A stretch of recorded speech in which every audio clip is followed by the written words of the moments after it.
এই 6টি বৈশিষ্ট্য এবং এই 6টি গুণ যাদের মধ্যে থাকবে, আল্লাহ রাব্বুল আলামিন তাদের জন্য ওয়াদা করেছেন যে এই লোকগুলোকে আল্লাহ তাআলা মাগফিরাত এবং ক্ষমার ঘোষণা দিবেন। তাদের জন্য আল্লাহর তরফ থেকে কি থাকবে? তাদের প্রতিদান থাকবে, আল্লাহর কাছ থেকে তারা ক্ষমা পাবে, মাগফিরাত লাভ করবে, তাদের জীবনের ভুল ত্রুটি আল্লাহ তাআলা মাফ করে দিবেন। আর তাদেরকে আল্লাহ রাব্বুল আলামিন ইমানদারের সবচেয়ে বড় কাঙ্ক্ষিত টার্গেট এবং লক্ষ্য জান্নাত দান করবেন ইনশাআল্লাহ। কোন সেই 6টি গুণ, যে গুণ একজন মুত্তাকি মানুষের মধ্যে অবশ্যই থাকতে হবে, এবং এই গুণগুলো আমাদেরকে কিয়ামতের ভয়াবহতম দিনে আল্লাহর কাছ থেকে মাগফিরাত এনে দিবে এবং জান্নাত নিশ্চিত করে দিবে। জানা দরকার আছে না নাই? আসুন আমরা সেই 6টি গুণের সাথে পরিচিত হই। যদিও মুত্তাকিদের প্রায় 40টিরও বেশি গুণের কথা কোরআনে আল্লাহ তাআলা আলোকপাত করেছেন। নবী করিম সাল্লাল্লাহু আলাইহি সাল্লামের বহু হাদিসে মুত্তাকিদের বহু গুণের কথা আলোকপাত হয়েছে। সেগুলো নিয়ে একটি দীর্ঘ আলোচনায় আমরা চেষ্টা করেছি মুত্তাকিদের কোরআন হাদিসে যতগুলো গুণ বলেছে সে সবগুলোকে একত্র করার। আজকে শুধুমাত্র আমরা সূরা আলে ইমরানের 133 থেকে 36 আয়াতগুলোর মাধ্যমে এখান থেকে মুত্তাকিদের 6টি বিশেষ গুণের কথা উল্লেখ করব। এই গুণগুলো যদি আপনার মধ্যে থাকে তো আল্লাহর শুকর আদায় করবেন, আর যদি না থাকে এই মজলিসে বসে এইখানেই মনে মনে নিয়ত করবেন যে আল্লাহর কোরআনে একটা গুণের কথা বলা আছে অথচ আমার মধ্যে নাই, আমি কেমন মুসলমান। অতএব এই মজলিস থেকে নিয়ত করবেন, তাহলে এই গুণটা আমাকে অর্জন করতে হবে ইনশাআল্লাহ তাআলা আমাদের সবাইকে এই গুণগুলো অর্জন করে যাওয়ার তৌফিক দান করুন। মোহতারাম হাজরিন, আল্লাহ রাব্বুল আলামিন বলেছেন ওয়াসারিউ ইলা মাগফিরাতিন মির রাব্বিকুম ওয়া জান্নাতিন আরদুহা কাআরদিস সামাওয়াতি ওয়াল আরদ। তোমরা আল্লাহর মাগফিরাতের দিকে দৌড়াও, প্রতিযোগিতা করো, অগ্রসর হও এবং জান্নাতের দিকে অগ্রসর হও। যে জান্নাতের প্রস্থ এই নবমণ্ডল এবং ভূমণ্ডল সমূহের যে দূরত্ব আছে, এ দুয়ের মধ্যে যত পার্থক্য আছে এরকম, সেই জান্নাতের দিকে তোমরা দৌড়াও, প্রতিযোগিতা করো, সেদিকে অগ্রসর হও, মুসারাআ করো। আল্লাহর মাগফিরাত এবং জান্নাতের দিকে তোমরা অগ্রসর হও, সেদিকে অগ্রসর হও, সেদিকে আগাও। যেই জান্নাত আল্লাহ তৈরি করেছেন উইদ্দাত লিল মুত্তাকিন, মুত্তাকিদের জন্য। জান্নাত কাদের জন্য তৈরি হয়েছে ভাই? মুত্তাকিদের জন্য। নামে মাত্র মুসলমান, তাকওয়া তাহারাতের নামগন্ধ নাই, জান্নাত তাদের জন্য তৈরি হয় নাই ভাই। জান্নাত তৈরি হয়েছে আল্লাহর সেসব বান্দাদের জন্য যারা শুধু নামে মুসলমান না, যারা মুসলমানের মধ্যে আফার ক্লাসের মুসলমান, যারা মুত্তাকি। আল্লাহ তাআলা আমাদের সবাইকে মুত্তাকি হওয়ার তৌফিক দান করুন। ভাইরা আমার, মুত্তাকি হওয়ার চেষ্টা করব তো ইনশাআল্লাহ। আসল মুত্তাকিদের বৈশিষ্ট্য জেনে নেই। কি তাদের বৈশিষ্ট্য? 1 নম্বরের বৈশিষ্ট্য আল্লাহ তাআলা বলছেন আল্লাযীনা ইউনফিকুনা ফিস সাররাই ওয়াদ দাররা। 1 নম্বরের বৈশিষ্ট্য হলো তারা সুখে দুঃখে, যখন তাদের সচ্ছলতা থাকে তখন, আবার যখন টাকা পয়সার টানাটানি থাকে তখন, সব সময় তারা আল্লাহকে খুশি করার জন্য যে জায়গায় দান করলে আল্লাহ খুশি হবেন, ভালো কাজে, অসহায় মানুষের সেবায়, মসজিদ মাদ্রাসায়, কল্যাণমূলক কাজে, সাদকায়ে জারিয়ায়, যে কোনো ভালো কাজে আল্লাহকে খুশি করার জন্য দান করে। দুনিয়ার মানুষের জন্য কাছে বাহবা পাওয়ার জন্য না, দান কার জন্য হবে? আল্লাহকে খুশি করার জন্য। এমনকি আরশের নিচে ছায়া পাওয়া মানুষগুলোর মধ্যে থেকে 7 শ্রেণী মানুষের ভিতরে 1 শ্রেণী হলো যারা দান করে, এমনভাবে দান করে যে তারা এক হাতে দান করে, অন্য হাতও টের পায় না। আর আমাদের তো আজকাল আল্লাহ তাআলা কোনো ভালো কাজ করার তৌফিক দিলে, একটু দানের তৌফিক দিলে, আমরা নাম বলতে বলতে, প্রকাশ করতে করতে, নাম ফুটাইতে ফুটাইতে, জাহির করতে করতে ওইটার সওয়াবের আর কিছুই বাকি থাকে না, বরং সেটা শিরকে আসগরের গুনাহে লিপ্ত হয়ে যেতে হয় রিয়া করার কারণে। মোহতারাম হাজরিন, এই জন্য মুত্তাকিদের 1 নম্বরের বৈশিষ্ট্য হলো সচ্ছলতায় অনেকে দান করে, কিন্তু আল্লাহর এই মুত্তাকি বান্দারা শুধু সচ্ছল থাকলেই দান করবে না, দিনকাল যখন একটু খারাপ যায়, কেনা বেচা দোকানে একটু কম হয়, তখনও সে অকাতরে দেয়, দিতে থাকে, কোনো কার্পণ্য করে না। তাহলে এই বৈশিষ্ট্যটা আমাদের, যার মধ্যে যতটুকু ঘাটতি আছে, এই মাহফিল থেকে, মজলিস থেকে আসুন মনে মনে নিয়ত করে নেই যে ইনশাআল্লাহ এখন থেকে আল্লাহ তাআলা আমাকে যতটুকু তৌফিক দিবেন ওখান থেকে আমি কিছু আল্লাহর রাস্তায় দান করব, আল্লাহকে খুশি করবার জন্য দিব। এবং যখন আমদানি ইনকাম অনেক ভালো তখনও দিব, যখন ইনকাম নাই, একেবারে টানাটানি আছে, ওখান থেকে একটু বাঁচিয়ে হলেও দিব। কারণ আল্লাহ তাআলা আমার দানের পরিমাণ দেখবেন না, আল্লাহ দেখবেন আমার সামর্থ্যের তুলনায় আমি কতটুকু করলাম। ঠিক না বে ঠিক? ভাইরা আমার, সাহাবা একরাম যা দান করেছেন রাদিয়াল্লাহু তাআলা আনহুম আজমাইন, তারা যা দান করেছেন আজকের যুগে এমন বহু লোক বাংলাদেশে আছে, পৃথিবীতে অনেক দানবীর আছে যারা এত কোটি কোটি টাকা, মিলিয়ন মিলিয়ন বিলিয়ন বিলিয়ন টাকা আল্লাহর রাস্তায় দান করে, দিনের কাজে দিয়ে দেয়, মানুষের সেবায় দান করে, হয়তো ইখলাসের সাথেও দান করে। পরিমাণ এত বেশি যে সব সাহাবী মিলেও এত টাকা দান করার সুযোগ পান নাই। কথা বুঝেন নাই? সাহাবীদের যুগে এত সহায় সম্পদ তো ছিল না। তারা যা দান করেছেন যদি পরিমাণ একত্র করেন, তাহলে আজকের যুগে এমন বহু পয়সাওয়ালা আছেন যে এক একটা মসজিদ মাদ্রাসার পিছনে 20, 50, 100 কোটি আরো অনেক বেশি খরচ করে ফেলেছেন। আছে না নাই? দেখা যাবে যে সাহাবায়ে কেরাম সবাই মিলে যা দান করছেন সেগুলোর বাজার মূল্য বের করলে এরকম একজনের দানের সমানও হবে না। এই হলো পরিমাণের অবস্থা। এবার আসেন দেখি ফজিলত এবং মর্যাদার অবস্থা। নবী করিম সাল্লাল্লাহু আলাইহি সাল্লাম বলেছেন সাহাবীদের সম্পর্কে, তোমাদের কেউ যদি উহুদের পাহাড় সমপরিমাণ স্বর্ণ আল্লাহর রাস্তায় দান করে, তো আল্লাহ নবী সাল্লাল্লাহু আলাইহি সাল্লামের সাহাবীদের কেউ সামান্য 1 মুদ পরিমাণ অথবা তার চাইতেও কম পরিমাণ আল্লাহর রাস্তায় কিছু দান করলে সেটার যে পরিমাণ সওয়াব হবে, তোমাদের উহুদ পাহাড় সম পরিমাণ স্বর্ণের দানের সওয়াব ততটুকু হবে না। কিসের কারণে ভাই? তাদের দানের ভিতরে যে ইখলাস ছিল, তাদের জানের ভিতরে যে নিষ্ঠা ছিল, নিয়তের ভিতরে যতটা নির্ভেজাল ছিল, আমাদের দান আজ এতটা নির্ভেজাল। তাদের উপার্জন যত হালাল ছিল, তাদের ভেতরকার নিয়ত যত খালেস ছিল, আমাদেরটা ততটা নাই। এজন্য ভাইরা, মুত্তাকি মানুষ হিসাবে আমরা সুখে দুঃখে সর্বাবস্থা দান করব। শুধু দান করলে হবে না, আল্লাহকে খুশি করার জন্য দান করব। আর্থিক ইবাদত পয়সা করে দান করলে এই ইবাদতটার মধ্যে ভেজাল বেশি ঢুকে।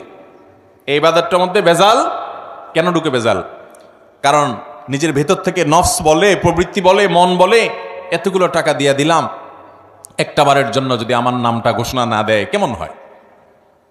আমরা একটু বলতে পছন্দ করি, জাহির করতে পছন্দ করি। কিছু মানুষকে শুনাইতে পারলে নিজের কাছে একটু ভালো লাগে যে হ্যাঁ, তারা জানবে আমি দান করছি। এই রোগটা আমাদের মধ্যে আছে না নাই? ভাইরা আমার, এটা কোনো ভালো গুণ না। হ্যাঁ, কোনো ব্যক্তি যদি প্রকাশ্যে দান করে, মজলিসে দাঁড়াইয়া 50,000, 1 লাখ টাকা কোনো ভালো কাজে দিবে নিয়ত করেন, তার উদ্দেশ্য থাকে যে আমার এটা শুনে আমার বন্ধু বান্ধব অনেকে আছেন তারাও অগ্রসর হবে, তাহলে সেটা ভালো। মানুষকে উৎসাহিত করার উদ্দেশ্যে করছি, আমি দানবীর এটা জানানোর দরকার নেই, এই উদ্দেশ্যে করলে ভালো। কিন্তু ভাইরা আমার, কিছু দান থাকতে হবে যেই দানগুলো আমি জানি, আমার রব জানেন, আমার স্ত্রীও জানেন না, আমার বন্ধু বান্ধবও জানেন না, মা বাপও জানেন না, ছেলে মেয়েরাও জানে না। এরকম কিছু দান রাখার চেষ্টা করতে হবে ইনশাআল্লাহ। আপনি গোপনে গোপনে একজন গরিবকে নিয়মিত টাকা পয়সা দিয়ে যান, একটা গরিব ফ্যামিলিতে নিয়মিত কিছু চাল কিনে দেন, নিয়মিত কিছু ভালো কাজ করেন, একটা মাদ্রাসা কিছু টাকা নিয়মিত দেন। আপনি জানেন আর আপনার মালিক জানে, পরিবারের কাউকে জানেন না, বলেন না। এরকম কিছু নিরালা, এরকম কিছু নিবৃতে দান করার চেষ্টা করবো তো ইনশাআল্লাহ। আজকাল ফেসবুকের যুগ, ইউটিউবের যুগ, সোশ্যাল মিডিয়ার যুগ। 2, 4, 10 টাকা দান করার পর ওইটা জাহির করতে করতে, পোস্ট করতে করতে, ওইটার জন্য লাইক কমেন্টের ধান্দা করতে করতে আমরা আমাদের আমলগুলোকে বরবাদ করে ফেলি। ঠিক না ঠিক ভাই? অতএব সুখের সময় দান তো অনেকেই করে, দুঃখে কষ্টের সময়, টানাটানের সময় আমরা দান করবো তো ইনশাআল্লাহ। যতটুকু আছে ওখান থেকে কষ্ট করে দান করব। অনেক সময় কষ্টের সময়ের 10 টাকা সচ্ছল সময়ের 10,000 টাকা চাইতে বেশি উত্তম হতে পারে। আল্লাহ দেখবেন যে আপনার আছেই 100 টাকা, সেখান থেকে আপনি 10 টাকা দিয়ে দিয়েছেন, আরেকজনের লক্ষ লক্ষ টাকা আছে, সেখান থেকে 10,000 দিছে।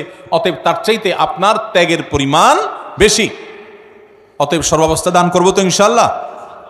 ইমানদার এবং মুত্তাকি যাদের জন্য জান্নাত তৈরি করা হয়েছে, তাদের দ্বিতীয় বৈশিষ্ট্য হলো ওয়াল কাযিমিনাল গাইজ, যারা তাদের ক্রোধ, গোসা এবং রাগকে সংবরণ করে। বহু মানুষ আছে ভাইরা আমাদের সমাজে, রাগ উঠলে আর মাথা ঠিক থাকে না, আছে না নাই? বরং বেশিরভাগ মানুষই আমরা এই রোগের রোগী। কি বলেন? রাগ উঠলে মাথা ঠিক থাকে না। জান্নাত যাদের হবে, যারা জান্নাতের মালিক হবে, যারা আল্লাহর পক্ষ থেকে মাগফিরাতকে পুরস্কার হিসাবে পাবে, ক্ষমা লাভের তৌফিক হবে যাদের, এই মানুষগুলোর দ্বিতীয় বৈশিষ্ট্য, মুত্তাকিদের বৈশিষ্ট্য আল্লাহ বলেছেন ওয়াল কাযিমিনাল গাইজ, তারা রাগ ক্রোধকে কি করবে? নিয়ন্ত্রণ করবে, সংবরণ করবে, আটকে ধরে রাখবে। একটা জায়গায় মারাত্মক মেজাজ গরম হয়েছে কারো উল্টাপাল্টা কথার কারণে, এমন রাগ উঠছে, এখন মনে চাচ্ছে যে ধরে কয়েকটা লাগাই দেই, উথামথাম মারি, 2-4টা মুখ খারাপ করে বলে ফেলি, একটু ভাঙচুর করি, চিল্লাচিল্লি করি, করার সুযোগও আছে। কিন্তু ওই যে জান্নাত পাওয়ার আশায়, আল্লাহর কাছে প্রিয় বান্দা হওয়ার আশায়, আল্লাহর কাছ থেকে কিয়ামতের ময়দানে ক্ষমা লাভের আশায় সে নিজের রাগটাকে নিয়ন্ত্রণ করে, সংবরণ করে, হজম করে ঢোক গিলে ফেলেছে, রাগটা প্রকাশ করে নাই, বহুত কষ্টে মুখটা লাল হয়ে গেছে, কিন্তু মুখ দিয়ে কিছু বাইর হয় নাই, হাত দিয়ে কিছু করে নাই, জায়গা থেকে সরে গেছে, ওই স্থান ত্যাগ করে গেছে, নিজেকে নিয়ন্ত্রণ করার চেষ্টা করছে। আল্লাহর এই বান্দারা অনেক শ্রেষ্ঠ বান্দা, অনেক প্রিয় বান্দা। এই গুণটা আমাদের আনার জন্য যুদ্ধ করতে হবে, নিজের সঙ্গে সংগ্রাম করতে হবে। ঘরে ঘরে আজ অশান্তি, সমাজে সমাজে আজ অশান্তি, পরিবারে পরিবারে আজ অশান্তি। এই দোষটার কারণে, এই ত্রুটির কারণে। স্বামীর কথা স্ত্রী সহ্য করে না, স্ত্রীর কথা স্বামী সহ্য করে না, বাপমার কথা ছেলে মেয়ের সহ্য হয় না, ছেলে মেয়ের কথা বাপমার সহ্য হয় না, ভাইয়ের কথা ভাইয়ের সহ্য হয় না, কাস্টমারের কথা দোকান মালিকের সহ্য হয় না, মালিকের কথা শ্রমিকের সহ্য হয় না, একজনেরটা আরেকজনের সহ্য হয় না, আর লেগে যায় গন্ডগোল।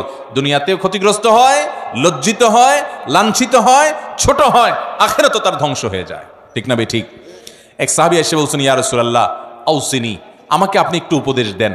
নবী করিম সাল্লাল্লাহু আলাইহি ওয়াসাল্লাম বলেছেন, লা তাগদাব, তোমার জন্য উপদেশ হলো তুমি রাগ করবা না। বলেন যে ইয়া রাসূলুল্লাহ এটা বুঝলাম, আরেকটা উপদেশ করেন। নবী করিম সাল্লাল্লাহু আলাইহি ওয়াসাল্লাম বলেছেন, দ্বিতীয় উপদেশও হলো রাগ করবা না। বলে ইয়া রাসূলুল্লাহ বুঝলাম, আরেকটা করেন। নবী করিম সাল্লাল্লাহু আলাইহি ওয়াসাল্লাম বলেছেন, লা তাগদাব, তৃতীয় উপদেশও তোমার জন্য একটাই, যে রাগ করবা না। এরপর নবী করিম সাল্লাল্লাহু আলাইহি ওয়াসাল্লাম বলেছেন একবার, লা তাগদাব ওয়ালাকাল জান্নাহ, রাগ করবা না, জান্নাত তোমার হবে। রাগ করবা না, জান্নাত তোমার হবে। বদরাগী বদমেজাজি ভাইয়েরা বোনেরা আমার, নিজেকে নিয়ন্ত্রণ করার চেষ্টা করব তো ইনশাআল্লাহ। মনে রাখবেন, রাগ আসলো আর ছেড়ে দিলেন যেখানে সেখানে, মাত্রা জ্ঞান রাখলেন না, কার সামনে কোন জায়গায় কতটুকু রাগ ছাড়া যাবে, কতটুকু রাগ ছাড়লে আপনার মুখ খারাপ হবে না, আপনার দ্বারা আল্লাহর হারাম কাজ হবে না, গুনাহ হবে না, আল্লাহর সীমা লঙ্ঘন হবে না, সেই মাত্রা জ্ঞান রেখে পরিমাপ করে করে রাগ জাহির করতে হবে, নিজেকে নিয়ন্ত্রণ করতে হবে। নবী করিম সাল্লাল্লাহু আলাইহি ওয়াসাল্লাম বলেছেন, সবচেয়ে বড় বীর বাহাদুর হলো যে ব্যক্তি রাগের সময় নিজেকে নিয়ন্ত্রণ করতে পারে। অনেক শরীরে শক্তি আছে, এটা আসল বীরত্ব না, রাগের চোটে শরীরে আগুন ধরে গেছে, মাগার নিজেকে বহুত কষ্ট করে ঠান্ডা করে রাখছে। রাগ নিয়ন্ত্রণ করতে পারে না দেখে ওই জায়গা থেকে বের হয়ে গেছে, মোবাইলে রাগ উঠে গেছে দেখে মোবাইল কেটে বন্ধই করে দিছে। রাগ বেশি হয়ে গেছে দেখি দাঁড়ানো থেকে বসে গেছে, বসা থেকে শুয়ে গেছে, উজু করে নিয়েছে, তারপরেও নিজেকে কন্ট্রোলে রাখছে, রাগের কারণে পরিস্থিতি খারাপ হতে দেয় নাই। এই মানুষগুলো আল্লাহর প্রিয় বান্দা। আমরা চেষ্টা করবো তো ইনশাআল্লাহ। দেখেন, জান্নাত যার তার জন্য না ভাই। বদমেজাজি হটমেজাজি রাগের চোটে যা তা বলেন, যা তা করেন, আপনার জন্য জান্নাত নয়। অতএব যুদ্ধ করবো তো ইনশাআল্লাহ। শত সহস্র মামলা মোকদ্দমা, খুন, গন্ডগোল, ফাসাদ, মারামারি, এগুলো সব বন্ধ হয়ে যাবে যদি আমরা ইমানদাররা মুত্তাকিদের এই গুণটা অর্জন করি, ওয়াল কাযিমিনাল গায়স। চেষ্টা করবো তো রাগ নিয়ন্ত্রণ করার ইনশাআল্লাহ। নাম্বার 3, ওয়াল আফিনা আনিন নাস। 3 নম্বর বৈশিষ্ট্য হলো এই মুত্তাকিদের জন্য, যাদেরকে আল্লাহ তাআলা মাগফিরাত পুরস্কার হিসাবে দিবেন। দুনিয়া থেকে মানুষ যাবে আখিরাতে, ভয়ে নিজের অপরাধ পাপাচার নিয়ে পেরেশান থাকবে, আল্লাহ তাআলা বলবেন পুরস্কার নাও, পুরস্কার। পুরস্কার কি? তোমার সব গুনাহ মাফ করে দিলাম আর তোমার জন্য জান্নাত বরাদ্দ করে দিলাম। সেই বৈশিষ্ট্যগুলো অর্জন করতে পারলে, 6টা বৈশিষ্ট্য অর্জন করতে পারলে এই 2টি নিয়ামত পাওয়া যাবে ইনশাআল্লাহ। তার ভিতরে 3 নম্বর বৈশিষ্ট্য হলো ওয়াল আফিনা আনিন নাস, মানুষকে ক্ষমা করতে জানতে হবে। এটার জন্য একটা বড় কলিজা লাগে, ছোট লোকরা এটা পারে না ভাই, ছোট মনের মানুষ, ছোট কলিজার মানুষ সেটা পারে না। কি আমার সাথে এমন কথা বলল, এত বড় সাহস, এটা জীবনে ভোলা যায় না, আমি এটা কোনোভাবে বলতে পারবো না, না এটা আমার চোখের সামনে যেন না আসে। ঠিক আছে, রাগ যখন ওঠে, মাথা যখন হটমেজাজ হয়, তখন আপনার 1 দিন 2 দিন 3 দিন পর্যন্ত এরকম থাকতে পারে। শরীয়ত আপনাকে এতটুকু অনুমোদন করে, ঠিক আছে, রাগের চোটে মাথা গরম হয়ে 3 দিন আপনি এটা করতে পারেন। মাগার 3 দিনের জায়গায় 3 মাস হয়ে যাবে, 3 বছর হয়ে যাবে, আপনার রাগ একটু নিয়ন্ত্রণ হবে না, আপনি একটুও ক্ষমা করতে জানবেন না, তাহলে আপনি কোন মুখে আরশে আজিমের মালিকের কাছে কিয়ামতের দিন ক্ষমার আশা করেন? কথা বুঝাতে পারি না ভাই? আমরা আমাদের রব কিয়ামতের দিন ক্ষমা করুক চাই কি চাই না? যদি চাই তাহলে রবের গোলামদেরকেও ক্ষমা করা শিখতে হবে ইনশাআল্লাহ। ভাইরা আমার, কাউকে যদি আপনি ক্ষমা না করেন, তার উপর অনেক জেদ থাকে, অনেক ক্ষোভ থাকে, অনেক রাগ থাকে আপনার ভিতরে, তাতে কষ্ট আপনার হবে কি হবে না? আরেকজনের প্রতি জেদ, ক্ষোভ, রাগের কারণে ভিতরে নিজের জ্বালা পোড়া হয় না, কষ্ট হয় না? আর যদি মাফ করে দেন, মাফ করলে যারে মাফ করছেন তার উপকার হোক বা না হোক, আপনার নিজের উপকার হবে, সাথে সাথে আপনার মনটা দেখবেন পাতলা হয়ে গেছে, আপনার মনটা যেখানে হালকা হয়ে গেছে, নির্ভার হয়ে গেছে, মনের ভিতরে মনে হবে একটা পাথর ছিল, পাথরটা জগদ্দল পাথর যেন সরে গেছে যদি মানুষকে ক্ষমা করতে জানেন। মানুষকে ক্ষমা করবো তো ইনশাআল্লাহ। অনেক মানুষ আছে খুব শক্ত, লোহার মতো শক্ত, ক্ষমা করতে জানে না, একবার রাগ হইলে তো হইল, আছে না নাই? এগুলো কোনো ভালো মানুষের, ভালো মুসলমানের, ভালো ব্যক্তির এবং মুত্তাকির বৈশিষ্ট্য হতে পারে। আমরা মানুষকে ক্ষমা করবো। এখন কথা হলো, আমি ক্ষমা করলে ও বারবার উল্টাপাল্টা করে, ওর ক্ষতি করে। ভাইরা আমার, ও যদি নিজের ক্ষতি করে সে ক্ষতিগ্রস্ত হবে, কিন্তু আমি তো ক্ষমা করে আল্লাহর কাছ থেকে পুরস্কার পাবো। অতএব আমার লাভ না লাভ নাই, আমি তো আমার নিজের লাভ বুঝবো। পাগলেও নিজের লাভ বুঝে, কিন্তু আমরা নিজেরটা অনেক সময় লাভ বুঝি না। নিজের লস করে হলেও আরেকজনের উপকার করার চেষ্টা করি। আরে ভাই, তার সংশোধন যদি না হয়, আমার অধীনস্থ হলে তাকে আমি শাসন করব, জোর করব, জবরদস্তি করব, রাগ করব, নিয়ন্ত্রিত রাগ, যে রাগের ভিতরে কটু কথা থাকবে না, বিশ্রী কথা থাকবে না, গালমন্দ থাকবে না, জুলুম থাকবে না, সেরকম রাগ করব অধীনস্থ হলে। কিন্তু সেটাও নিয়ন্ত্রিত রাগ হতে হবে। আর মনে রাখতে হবে, ক্ষমা করতে জানলে আল্লাহ ক্ষমা করবেন ইনশাআল্লাহ। কোন এক সালাফ, তার অধীনস্থ বারবার একই ভুল করে, বারবার একই ভুল করে। তো এতবার একই ভুল করার কারণে উনি রাগ হয়ে বলছেন, তোমাকে কতবার আর ক্ষমা করবো এই একটা ভুলের কারণে? তখন সে কানে কানে ওনাকে বলছেন, কিয়ামতের ময়দানে আল্লাহর কাছে দুনিয়াতে একই পাপ যতবার করার পরও মাপের আশা রাখেন, আমাকে ততবার করলেই হবে। আল্লাহ তাআলা আমাদেরকে মানুষকে ক্ষমা করার মতো উদার মন মানসিকতা লালন করার তৌফিক দান করুন। তাহলে মুত্তাকিদের 3 নম্বর বৈশিষ্ট্য হলো ওয়াল্লাফিনা আনিন নাস, যারা মানুষকে ক্ষমা করে।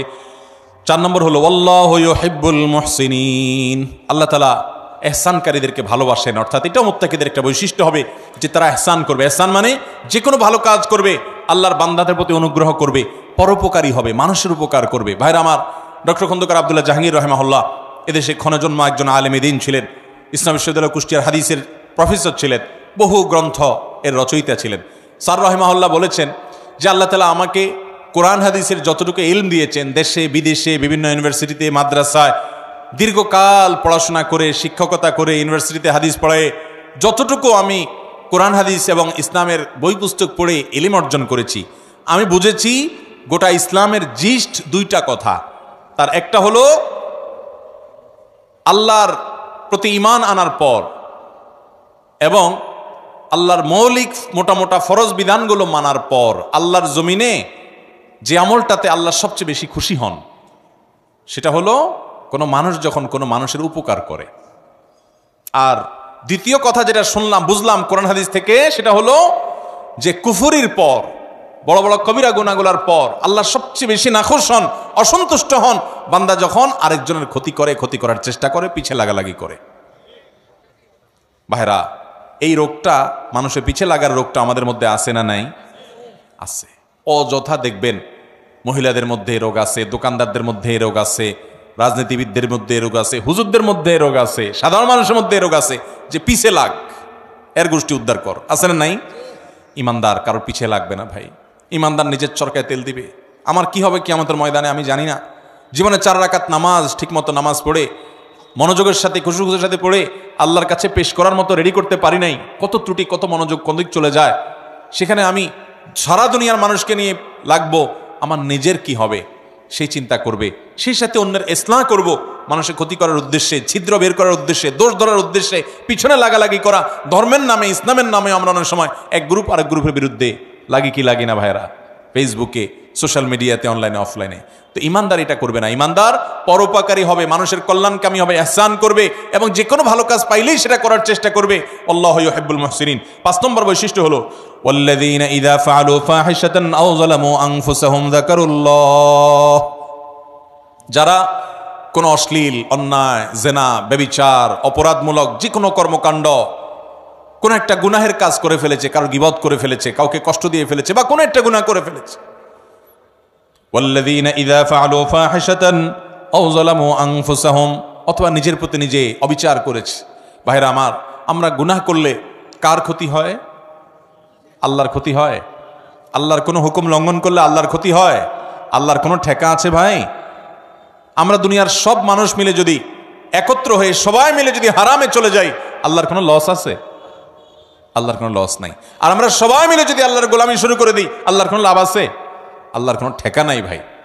এই জন্য নিজে অপরাধ করে, পাপ করে যে নিজের প্রতি অবিচার করি, আও যালামু আনফুসাহুম, নিজের প্রতি যদি নিজে অবিচার করেন, অশ্লীল কাজে লিপ্ত হন, এরকম কোনো কাজ করার পর যাকারুল্লাহ, আল্লাহর কথা স্মরণ হয়, রে আমার সৃষ্টিকর্তা আল্লাহ তো দেখছেন, তার কাছে তো জবাবদিহি করতে হবে, এটা মনে হওয়ার সঙ্গে সঙ্গে ফাস্তাগফারু লিযুনুবিহিম, সাথে সাথে ওই অপরাধের জন্য আল্লাহর কাছে মাপ চায়।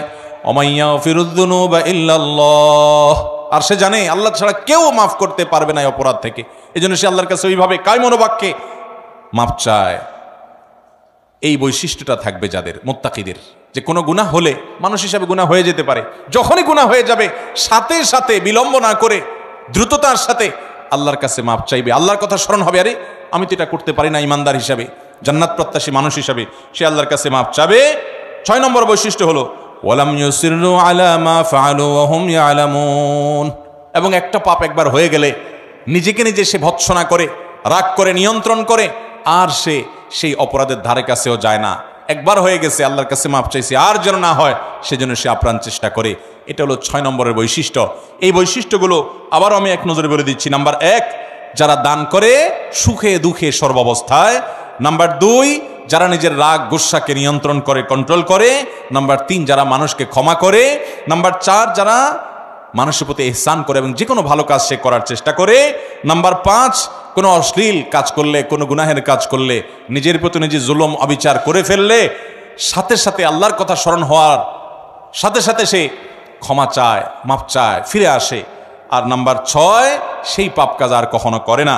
এই 6টি বৈশিষ্ট্য যাদের থাকবে, আল্লাহ বলেছেন উলাইকা জাযাউহুম মাগফিরাতুম মির রাব্বিহিম ওয়া জান্নাত, এই লোকগুলোর আল্লাহর পক্ষ থেকে কিয়ামতের ময়দানে এই 6টা বৈশিষ্ট্য নিয়ে যদি কেউ যেতে পারে, তো আল্লাহর পক্ষ থেকে সে ক্ষমা এবং মাগফিরাত এটা পুরস্কার হিসাবে গ্রহণ করবে এবং জান্নাত লাভ করবে। তাজরি মিন তাহতিহাল আনহার, যার তলদেশ দিয়ে নহর প্রবাহিত হবে, সেই চিরসুখের ঠিকানা জান্নাত পাবে।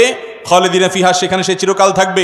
ওয়া নি'মা আজরুল আমিলিন, আর আল্লাহর জন্য আমলকারী বান্দাদের পুরস্কার কতই না সুন্দর এবং উত্তম হবে ইনশাআল্লাহ।